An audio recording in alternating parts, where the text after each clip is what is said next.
আসসালামু আলাইকুম ওয়া রাহমাতুল্লাহি তাআলা ওয়া বারাকাতুহু। মহান আল্লাহ পাক রব্বুল আলামিন আমাদেরকে এইরকম একটা নিয়ামতময় বরকতময় আমার ভাইরা আমার বন্ধুগণ, আমার আল্লাহ পাক রব্বুল আলামিন কুরআন শরীফের মধ্যে বলছেন, ওয়া মা খালাকতুল জিন্না ওয়াল ইনসা ইল্লা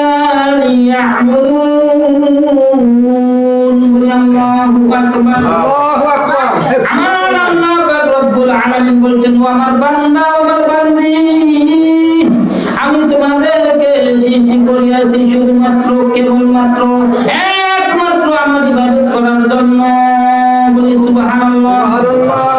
আল্লাহ পাক রব্বুল আলামিনের ইবাদত এই দুনিয়ার জমিনে যদি আমরা বেশি বেশি করে যেতে পারি, তাহলে আমার আল্লাহ পাক রব্বুল আলামিন পরকালে আমাদের জন্য বিশাল বড় পুরস্কার রেখে দিয়েছেন কিনা?